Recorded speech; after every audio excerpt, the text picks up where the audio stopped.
idea that Hamas is the obstacle is, of course, putting the truth upside down. And the Financial Times is just as stupid as can be in its British mentality about the Middle East. All they should be doing is writing editorials saying, we're sorry, we're sorry, we're sorry. The main point is to understand that bringing down Assad was a long-term Israel-U.S. aim. I can't tell you because on the one side, we've heard calls for peace by Trump and by Vance, the vice president-elect. On the other hand, we have a deep state which is... My question to you is that when we read your column, we felt that Professor Sachs is a bit naive about this emergence of the Global South. Your response to that?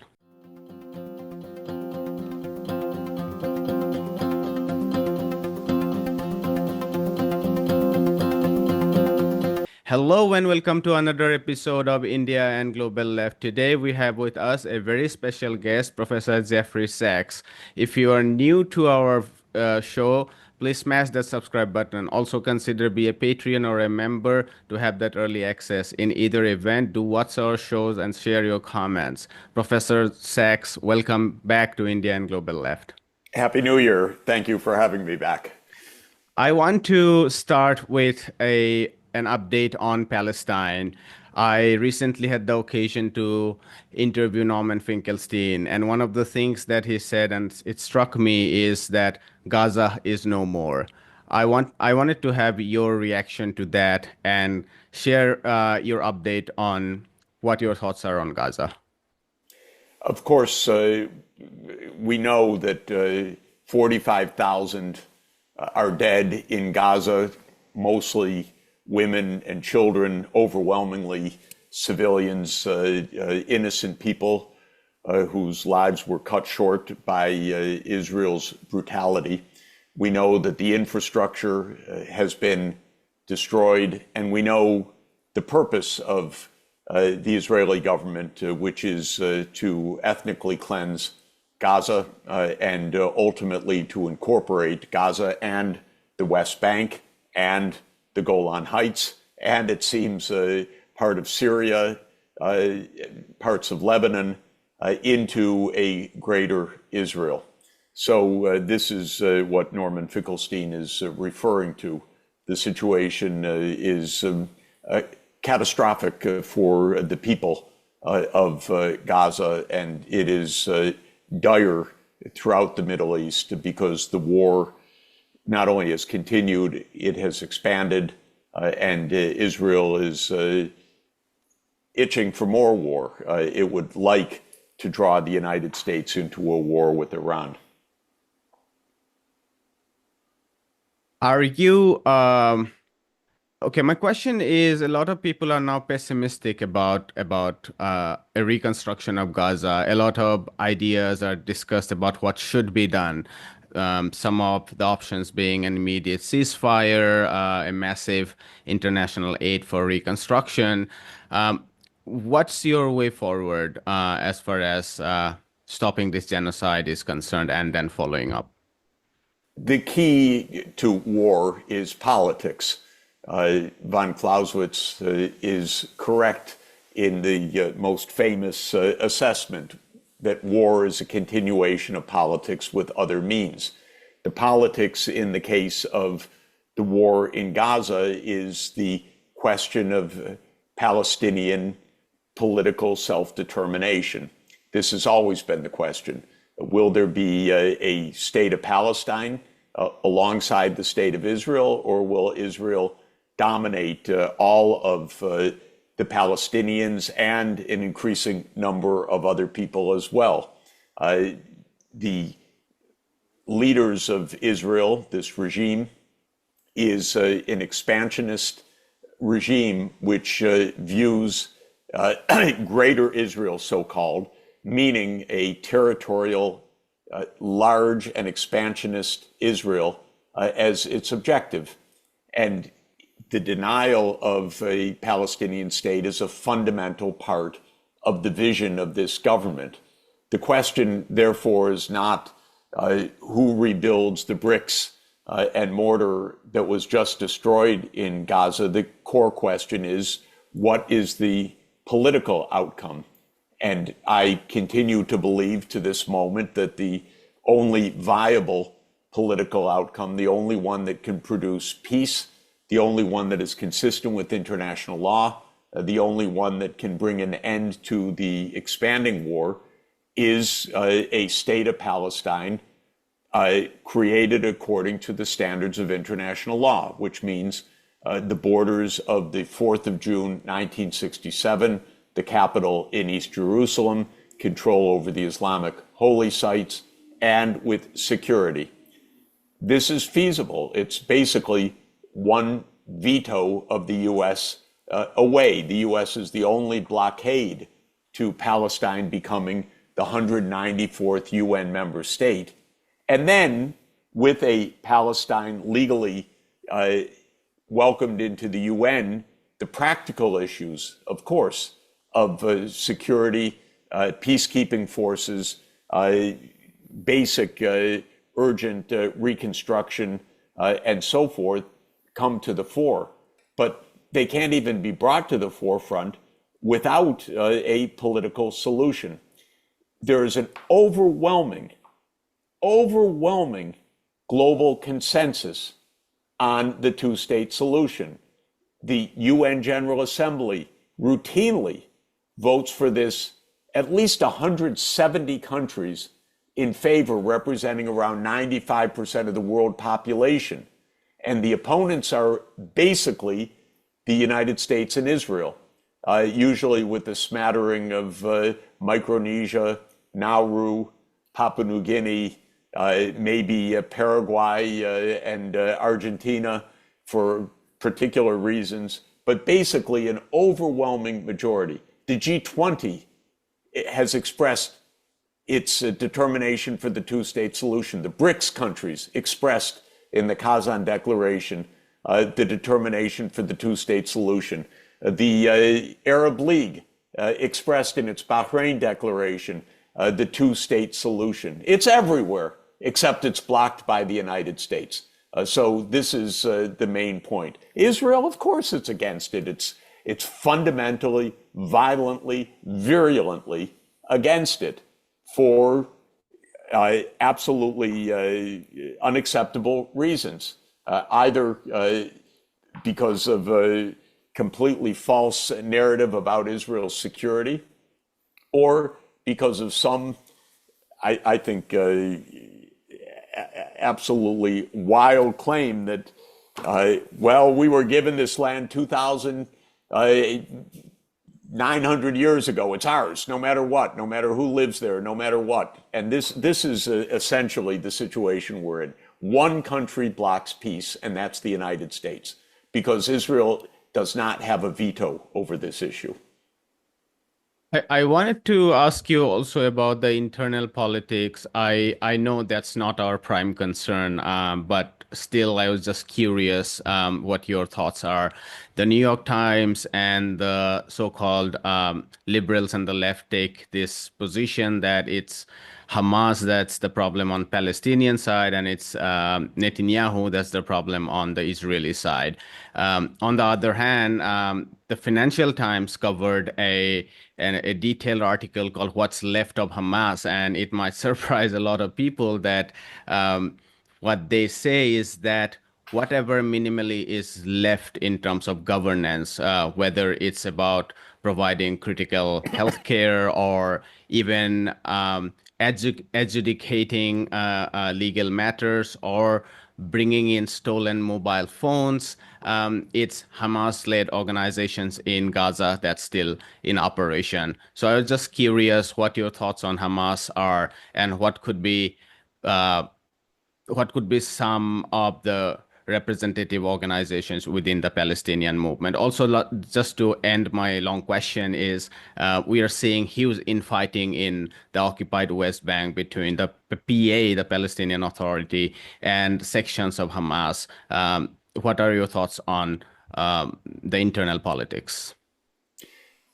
The internal politics are not the key. The key is a political settlement, because if there were a political settlement, there would also be a solution to the internal politics. There would also be a Palestinian state constituted. It would not get external support for a war against Israel. Israel's security would actually be achieved in the context of a two-state solution. So what we're seeing is all the pathology that comes from in Israeli occupation, in Israeli ethnic cleansing, an Israeli genocidal set of actions by design to create this greater Israel. The rest, if I may say, is details. It's tragic details, but all solvable in the context of an overall political solution. You can't solve the political solution for Palestine intra-Palestinian. The problem is Israel. The problem is not intra-Palestinian. So this is a complete distraction. Hamas is a distraction. Hamas, to be a fighting force, depends on external funding. But in a political solution, that ends. There's peace. You get a UN support for a different kind of settlement. So the whole idea that Hamas is the obstacle is, of course, putting the truth upside down. The truth is, the obstacle is Israel doesn't want a state of Palestine, period. So clear. It's been true the whole history of Israel, but especially with the rise of Netanyahu's party in 1978, the Likud. The whole party's committed to having no state of Palestine, period. So all of the internal issues are things that people talk about to distract themselves. And by the way, on this, you can't believe a word of the British press. Because, look, Britain messed up the whole world. And one of the things that Britain messed up was the Middle East. And the Financial Times is just as stupid as can be in its British mentality about the Middle East. All they should be doing is writing editorials saying, we're sorry, we're sorry, we're sorry. Instead, they take ridiculous positions all over the place because the British Empire is a ridiculous nostalgia for them rather than, focusing on current real issues. I'm sorry to say it, but this is what we read in the English language press. We read the nostalgia of past empires or the delusions of current empires like the United States. You mentioned the 1967 border, and I'm not sure if that's a very direct reference to the two-state solutions. Now Yes. people are describing, so there is one side that says that you cannot unravel 750,000 or a million settlements to talk about two state. So the solution has to be one state. And there is another side which says that even if it's a million settlers, amount of area that they occupy are not huge, and there are cartographic maps and other things that says that a two-state solution is still feasible. I wanted to have your response on these two line of arguments. Well, they're both right. I'm not against a one-state solution. I'm not against a two-state solution. I am in favor of noting one basic point, that the Israeli settlements were known from the first moment to be illegal. They started at the end of the 1960s. I went to Israel the first time in 1972, and it was explained to me how Israel is, quote, putting facts on the ground. They knew this was illegal. So any excuse that, well, you can't have a Palestinian state now because, they're settlers, well, that was Israel's point. So we have to find a solution to that. Practically speaking, every one of those settlements from the first day was known to be illegal. This isn't some trick pulled on these settlers now. Oh, you're living in Palestine. They knew that. They knew they were living in occupied territories. They want to. That's the purpose of those settlements, is to ignore international law, to ignore UN Security Council Resolution 242, which was made in 1967, to say these are occupied territories and they're going to have to go back out of Israel's control. And so this is a real practical issue. There's no doubt about it. My own feeling is make two states. The Israeli settlers who have been living illegally in occupied lands, they can stay there for many, many years, maybe 10 years, maybe 20 years, who knows? But make a state of Palestine and then work on the practicalities to undo what was knowingly done by Israel with the purpose of subverting a state of Palestine. I want to shift the conversation to Syria and start with your assessment of the al-Assad legacy. I'm particularly interested in your thoughts about two set of arguments, two set of viewpoints, if you like. One is that Assad was a monster and whatever has happened opens up a possibility of democracy and freedom. And the other side says that, well, Assad was obviously not the utopia one can imagine, but nevertheless, he stood with the axis of resistance, particularly with the question of Palestine. Even though he was getting more conservative gradually, he was also less sectarian. What is your assessment of Assad legacy? The main point is to understand that bringing down Assad was a long-term Israel-U.S. aim. And what happened was the outcome of a long-term Israeli-U.S. game.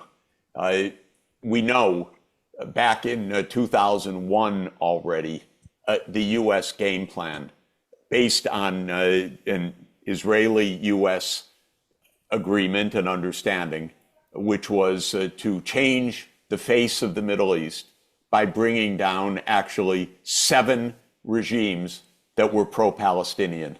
And these were spelled out to our general, former NATO Supreme Commander, General Wesley Clark.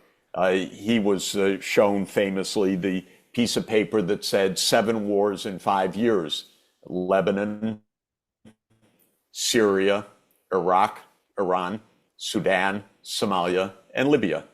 And the idea was these are oppositionist states, which meant they support the Palestinian cause.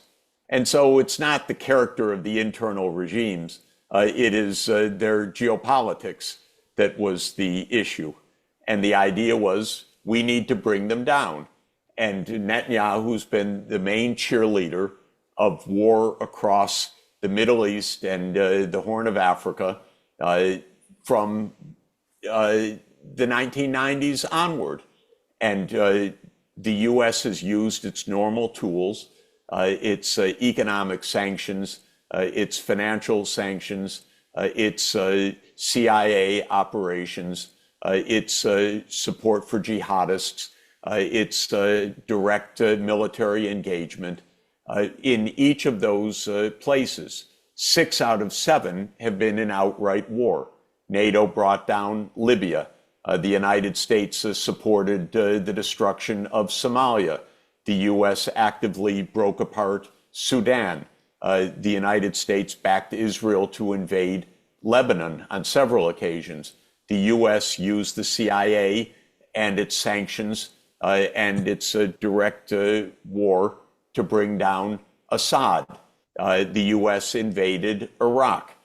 So this game plan didn't work on the 5-year timeline.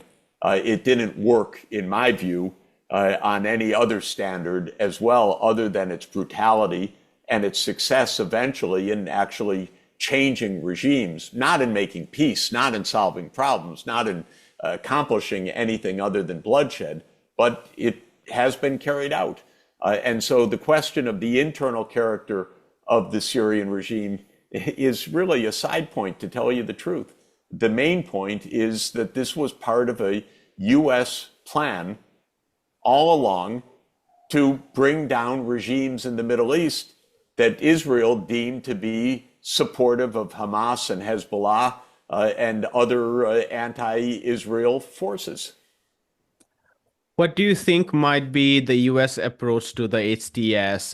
There are some reports about a possible election in Syria in 3 to 4 years after drawing a constitution, and some are reporting that the US might be negotiating some understanding between its traditional ally, the Syrian, the Kurdish Democratic Forces in the northeast, and the HTS. Any idea what might happen on that front? Let's just say, let's talk in 4 years. I hope we talk before 4 years.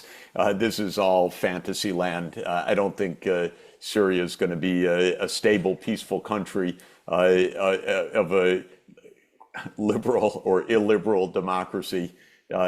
We've got a lot of head. And all of this, it would be like asking me in 2001 what's going to happen in the 2005 Afghanistan elections. The whole thing is crass game playing with a lot of powers dividing up Syria right now, with Israel taking Syrian territory, bombing Syria as we speak, with Turkey having its machinations. So there's a lot ahead. Yeah, no, I asked the question not because I'm interested in the election, but Yes.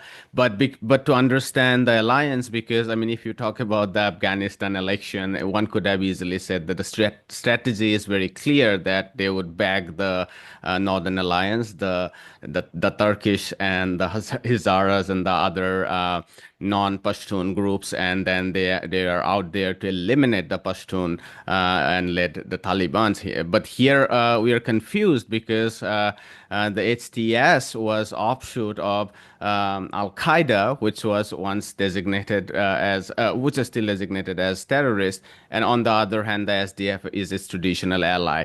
So I think one thing that's confusing is that Al Qaeda also is a creation of the CIA. So it's not so clear, and it's been said at times that the Pentagon and the CIA were fighting on opposite sides. U.S. foreign policy is a morass of tactics and imbecility, and the creation of Al Qaeda, starting in Afghanistan with the Mujahideen in 1979, is exactly that. The U.S. has long used jihadists to fight its battles against the Soviet Union or against supposed Israel opponents and so forth. So the reason that it's murky is that it's not only murky, it has never made much sense, U.S. policy, and it doesn't work in the end. So whether HTS is friend or foe, it's both. This has been the game all along for the U.S. To talk about one last murky question in terms as far as Syria is concerned is what are your thoughts about U.S. Turkey relationship as far as Syria goes? Because there's tremendous contradiction as far as the Kurdish movement in northeast and the north of Syria is concerned, and Turkey and U.S. are also NATO quote unquote allies. What do you have in mind in this regard? More and more contradictions. Obviously, Turkey has its own history and interests. It's a major regional power. Turkey is also rather vulnerable financially in the past decade. Basically, Turkey had a financial crisis that resulted in part from a geopolitical crisis that itself is murky, an attempted coup against Erdogan that led to a downward spiral financially, and Turkey therefore is vulnerable financially to U.S. pressures, but it has very different interests from the U.S.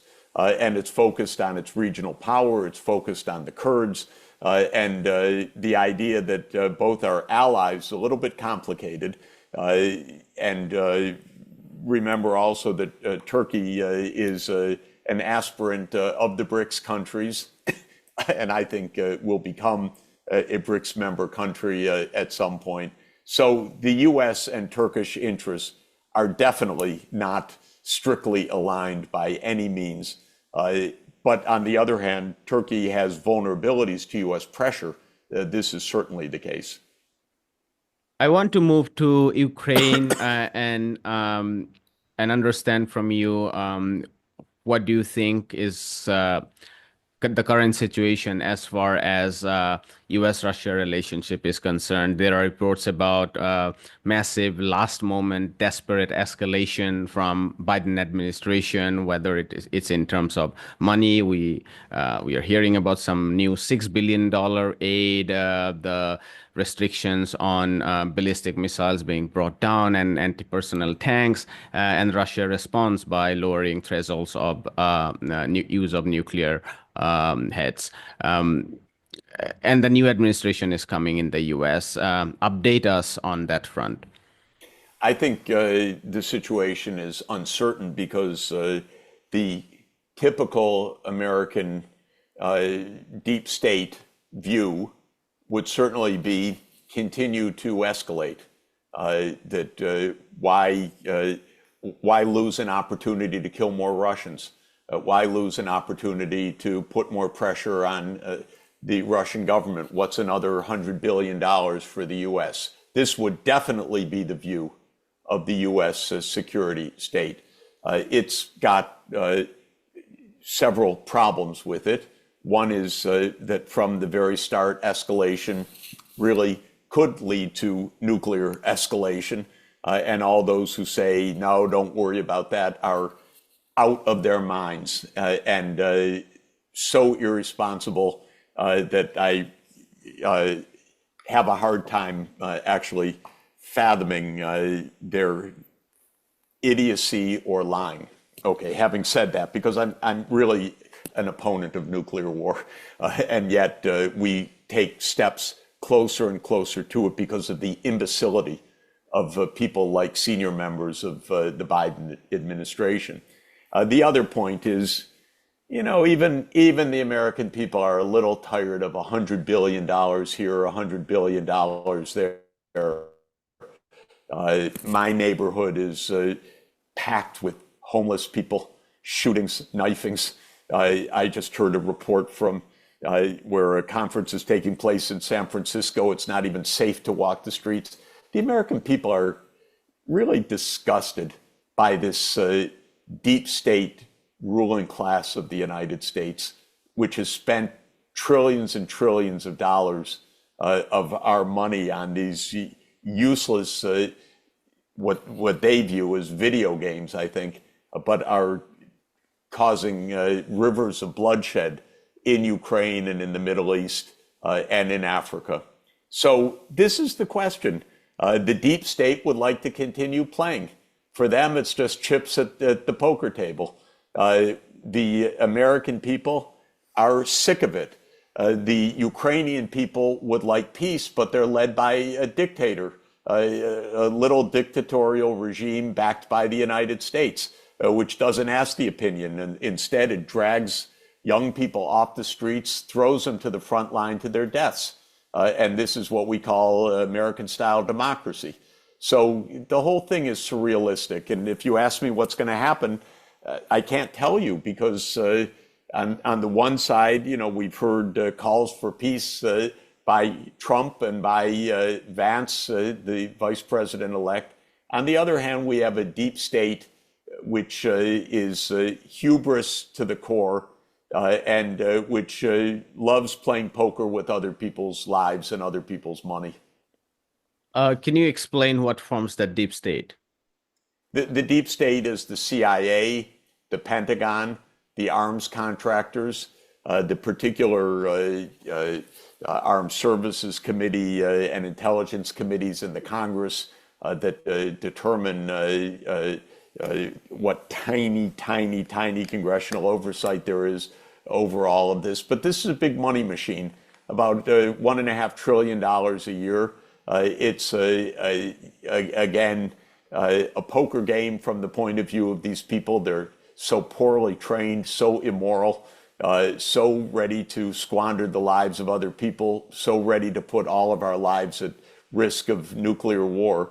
But the deep state is what Eisenhower called the military-industrial complex, what others have called the military-industrial congressional academic complex, the Mickey Mac complex, and media is in there. We're ruled by a set of agencies that are unaccountable, that operate on classified documents, though we can see what's going on, but we're not told what's going on. And they basically, when you mentioned, more billions of aid, this is basically unaccountable. When you mention Biden approving deep strikes inside Russia, what is this? First of all, is Biden even mentally competent at this point? Doubtful by most inside accounts. So somebody has gotten the president or a robo machine to sign a statement, no oversight at all by anybody, no honest explanation. We were even lied about the dates. We were told that the decision to allow these strikes came in the fall, but then a New York Times article a few days ago said, no, they were made in the spring. They just weren't told to the American people until the fall. So this is what the deep state is. It's a secretive, unaccountable, small number of institutions and individuals who control the CIA and the military operations and the ancillary sanctions regimes and other coercive policy measures exercised by the U.S. government. How serious do you think are Donald Trump, J.D. Vance, and others in his team, Mike Waltz, Marco Rubio, and others, when they talk about peace with Russia? Because if you think they are serious, then that I suppose is a major break. Whether they can trump the deep state or not is a different question. But just as far as the political class is concerned, that would be a major break as far as American policy vis-a-vis Russia is concerned. It would be a major policy, and it's possible, but we're not going to know for a little while because many members of these high-level team are part of the deep state for a long time, and others are critics of it.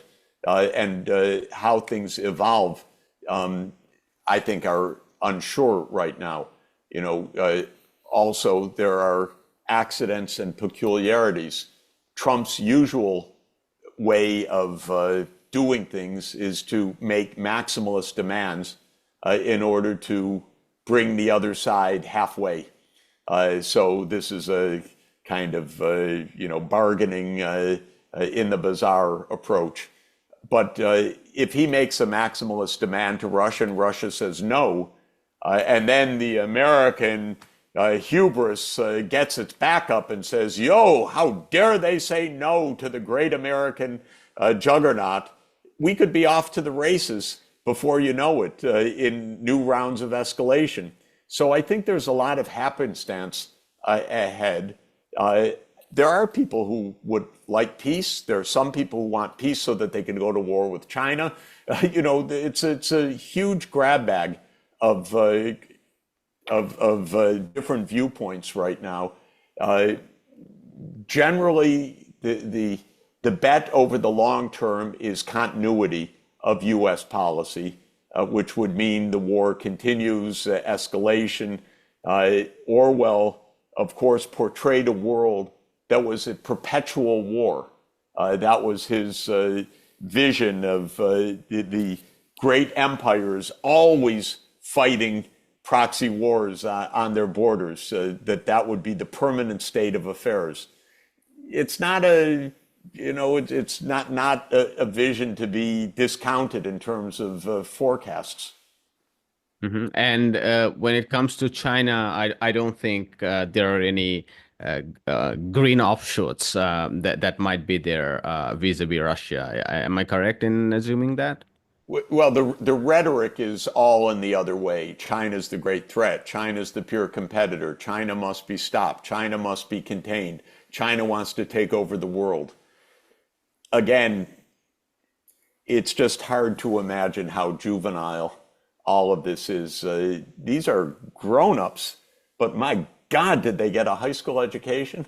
I don't understand it. The level of the lack of specificity, the lack of nuance, the lack of shading, the certitudes, China wants to take over the world, this kind of thing. This is comic book stuff. And maybe, this is just the generation that grew up on comic books or grew up on video games. Maybe they can't think anymore. I don't know. There are many theories about how primitive all of this is, or that it's just the grandiosity of empire.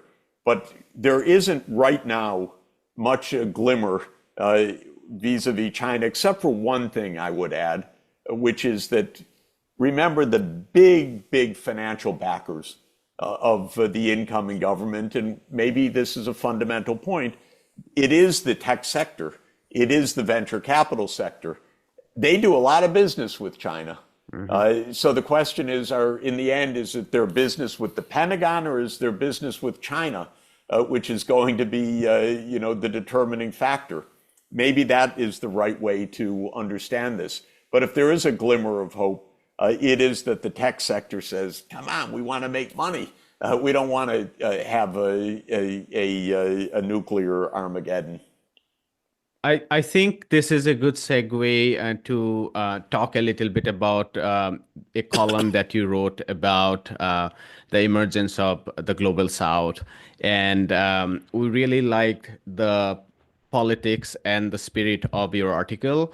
You said that in the 1990s, roughly about 45% of global GDP was contributed. I might be slightly wrong. I'm quoting from my memory. 45% of global GDP was held by the G7, and it was about 19% by the BRICS nation, and it has now come down to 29-35, which implies that there is an emergence. And we are a Global South channel, and the problem that we found in your article was that it doesn't take into account that a lot of that BRICS plus GDP comes from China. We had economist Professor Jayati Ghosh on our show, and she wrote an article covering Thailand, India, Vietnam, and one more in South Asia, and she showed that there is literally no convergence, if you like, be that in per capita terms or be that in pure growth, aggregate growth terms. And secondly, I think what your article misses is what you just said, is the dominance of the tech sector when it comes to the US. Which is when, if you look at the capital markets, for instance, like out of the 14-15 trillion equity and debt market, 65 to 70% still flows into the United States. The massive dominance of the Fortune's 500s are still almost US dominance, about 70% of those indices. So my question to you is that when we read your column, we felt that Professor Sachs is a bit naive about this emergence of the Global South. Your response to that? Well, my point is that the technologies that will move the world economy forward are basically widely accessible by large countries or regional groups that aim to access them. I am not worried about India's potential for rapid economic development, for example. India, with its scale, its skills, its knowledge base, its digital backbone as it is right now, has every possibility of making surging economic growth in the next 25 years. If I could make one suggestion to that, it would be invest in knowledge of the population. Education is by far the most important strategic investment for any economy anywhere in the world. Make sure that young people are in school, physically or online, are learning math, are learning science, are learning other skills. And then, to my mind, this is a worldwide opportunity. It's true, right now, the United States and China dominate some of these technologies, but they don't have a lock on them. Certainly the United States does not, though its capital market is the deepest of all. China's not far behind or is ahead in many crucial technologies. I'm talking about supercomputing, quantum computing, artificial intelligence, certainly manufacturing, supply chains, 5G, and so forth.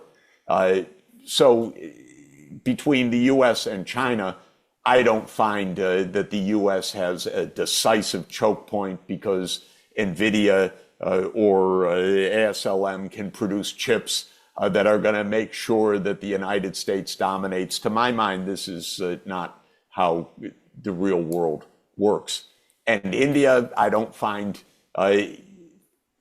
with any fundamental obstacle in that regard as well. And I would say the myths about Russia being a gas station with nuclear weapons have been proven to be absurd in the Ukraine war, because not only has Russia held its own against all of the NATO weapon systems, it's proved to be an enormously innovative country in being able to design and produce its own weapon systems. And of course, not just weapon systems.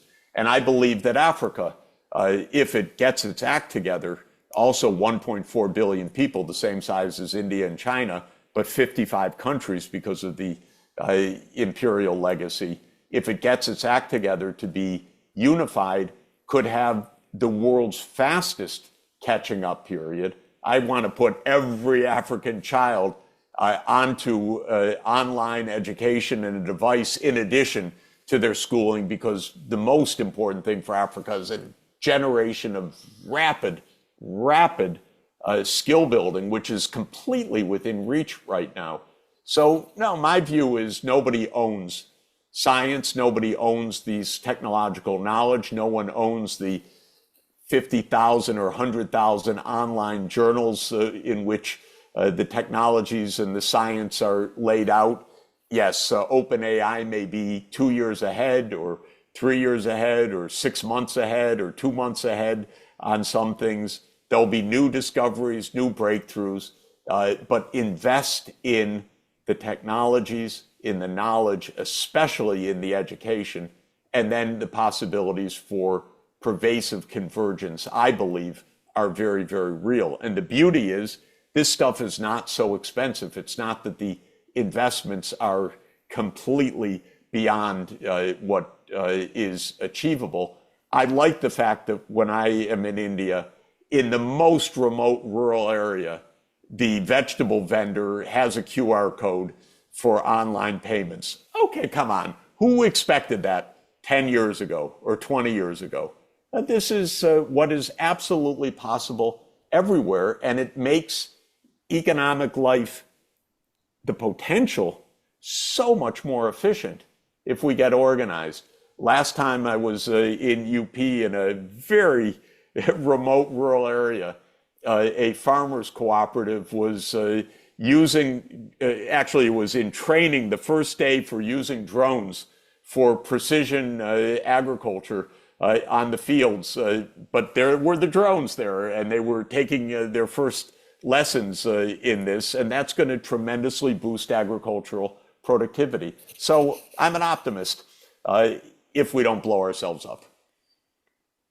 There is no doubt that there is a lot of technological diffusion, whether it's the payment system or whether it's mobile phones and other commodities. There is a lot of technological diffusion. I was still thinking that this technological diffusion hasn't necessarily unraveled the hierarchies in which technologies are hooked into the capital markets. We recently covered an article based on Bloomberg's, Financial Times, and others called Empire of Satellites, where we covered Elon Musk's huge attempts of using his satellites in the low Earth orbits to capture telecommunication, other satellite services, including military services. He is blackmailing others and so on. There are few alternatives to this emergence. You mentioned NVIDIA. We can talk about the emergence of the equity funds and all of that. So China definitely is an exception. It has been able to invest in its people and has developed its own capability. But the rest of the rest of the world is hooked into the global economy through the institutional dominance of the US-led system, whether it's the capital markets or IMF-led packages and so on. So that's what made us a little bit skeptical. Well, just to say, I don't quite see it that way because what I do believe is true is that scale of investment and application of networks and being able to develop also natural language, AI and so forth, is a real phenomenon, the scale. And so countries need, or regions need scale. So China is a clear example of this. India, it has scale, believe me.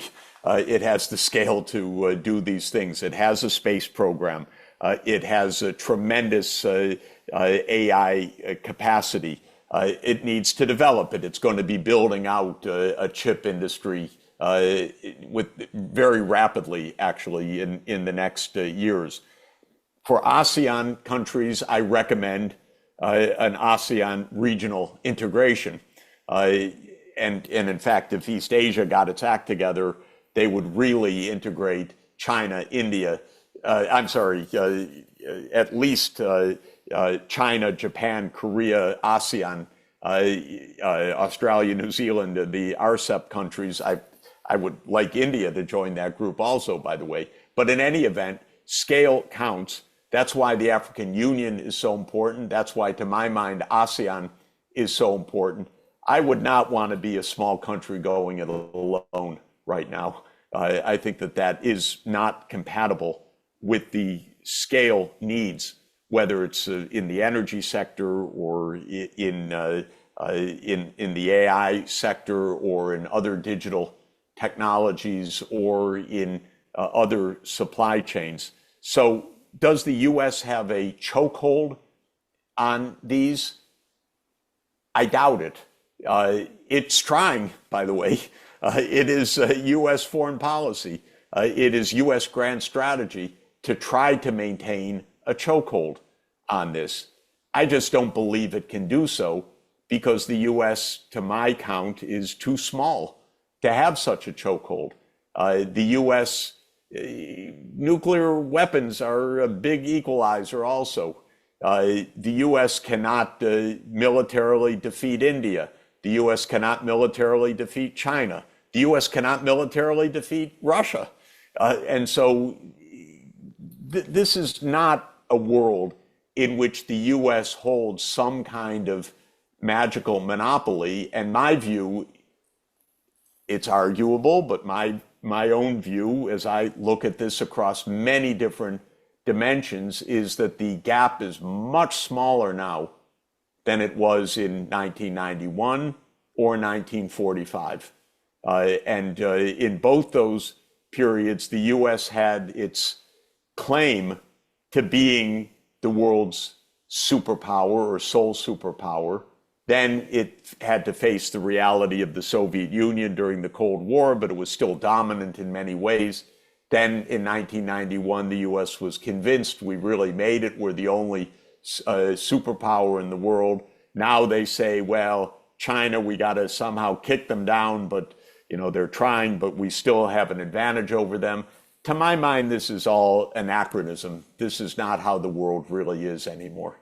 Interesting to note that you disagree with Bloomberg, who recently wrote in its detailed article that it's bullets, bits, and bots, implying the military complex, the AI, and the Bitcoin that dominates the world, and US is still at the top of it. By the way, the idea that Bitcoin somehow empowers the US, to my mind, is exactly showing the fantasy land. How does Bitcoin empower the US? Bitcoin, if anything, challenges the US dollar. And that is an important part of US geopolitical weight. Yeah, I'm very mindful of your time, but with your permission, if I can end this this amazing discussion, what a privilege it has been to ask you a little bit about your broader vision of economics and economic justice. How resources should be distributed among social groups, what are the methods through which they can be distributed, and so on. You have, of course, spoken about knowledge. One of the things that I was thinking when you were talking is that unlike China, a lot of global South countries face current account deficit problems, which means that it's unable to build productive capacities. In a lot of BRICS nations, for instance, one of the reasons why we say that don't overestimate BRICS is not that we don't want its emergence, but we see that a lot of these countries are current account deficit countries. You talk about de-dollarization is very, very difficult when you balance your current account deficit through short-term capital inflows through the capital market, not even FDI. So you as a leading economist, I'm really curious what your years and years of experience of working with global South countries and also in the global North can inform us about economics and economy. Very basically, the key to higher living standards, I would say national security, the ability to live long and healthy lives is investment.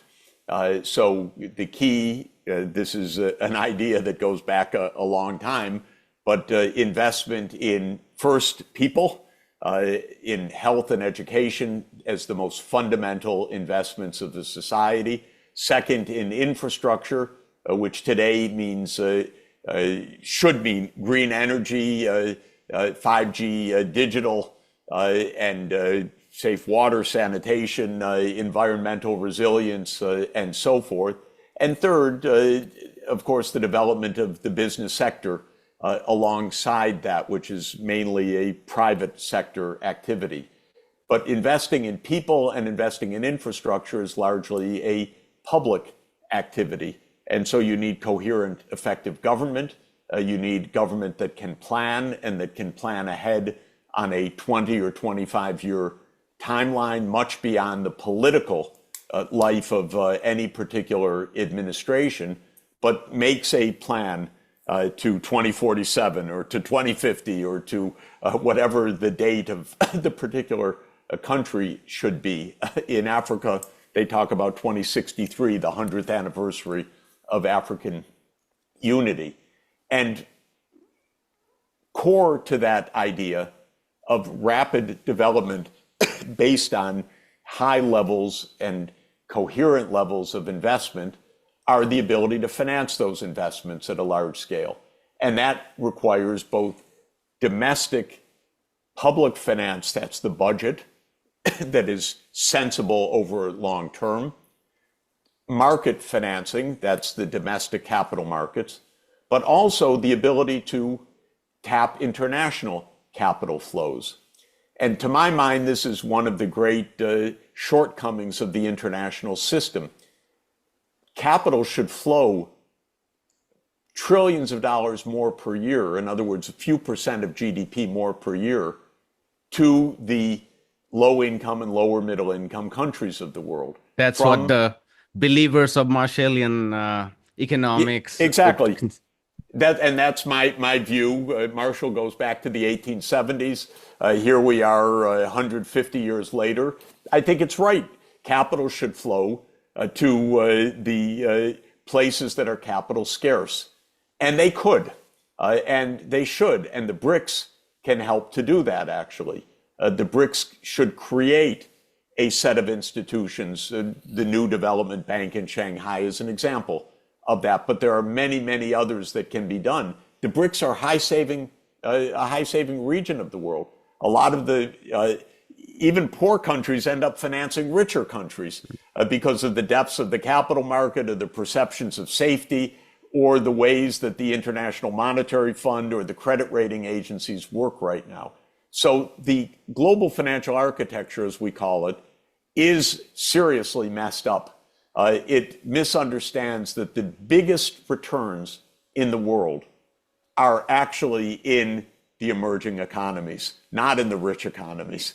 They are absolutely the highest global return in the world, in my view, on a reliable basis, is putting a kid through school.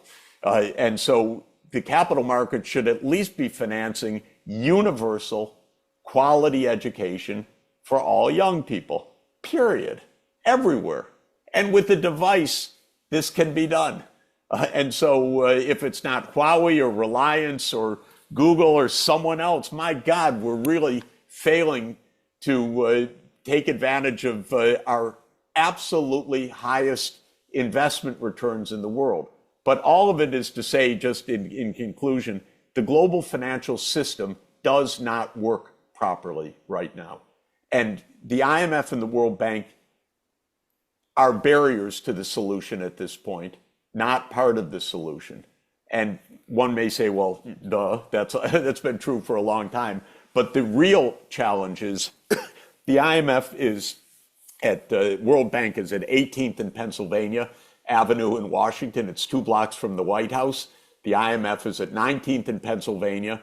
Either these are international institutions for all, or they're U.S. institutions to protect U.S. hegemony. And they can't decide, actually. They've been under the thumb of the U.S. for so long. So my point is, we need fundamental global financial reform of the financial system to enable this massive achievement of convergence, which is completely within reach, but it needs financing. And either the BRICS are going to do it in an expanding BRICS, which is half the world, and it's nearly half the world economy with the continued expansion of the BRICS countries, if you count all those that were around the table in Kazan, or we'll do it as a world united, which would be even better if it turns out the United States loses its craziness and starts agreeing to cooperate with the rest of the world. All I can say a little bit pessimistically on that remark is Britain lost its empire, 80 years ago, but it still has imperial nostalgia to an extent that is so perverse and weird. Maybe we shouldn't be so over-optimistic that the United States is going to get it right. But if it doesn't, at least the rest of the world can get it right. Interesting. You started with investment, remaining very true to the Keynesian idea of looking at the world, but also refreshing that you draw out the priority areas, which Keynes, at least in his general theory, was not very much bothered about. I mean, he was more bothered about how to raise effective demand, because in the post-depression world, but you have outlined the priority areas of education, technology, and so on and so forth. The departing note, what are some of the countries that you think have done really well recently? People talk about post-reforms, China, Scandinavia. What are your what are 1 or 2 countries that you think have done well, relatively speaking? Well, first of all, I think China over the last 40 years has been exemplary in its economic success. It's hard to imagine doing better than 10% per year rate of return over a 40-year period. It catapulted China to the front ranks of the world system. I'm, as I said, an India optimist. I'm an ASEAN optimist. I'm an Africa optimist going forward. I think the potential is everywhere. Getting organized to understand the potential, avoiding self-destruction through war, those are big challenges. But the economic potential of our time is absolutely enormous. Professor Sachs, thank you so much for your time. Hi, my name is Ayushman. I, along with Jyotisman, have started this platform. In the last 2 years, we have tried to build content for the left and progressive forces. We have interviewed economists, historians, political commentators, and activists so far. If you have liked our content so far and want us to build an archive for the left, I have two requests for you. Please do consider donating for the cause. Link is in the description below. Also, if you are not able to do so, don't feel sad. You can always like our videos and share our videos to your comrades. Finally, don't forget to hit the subscribe button.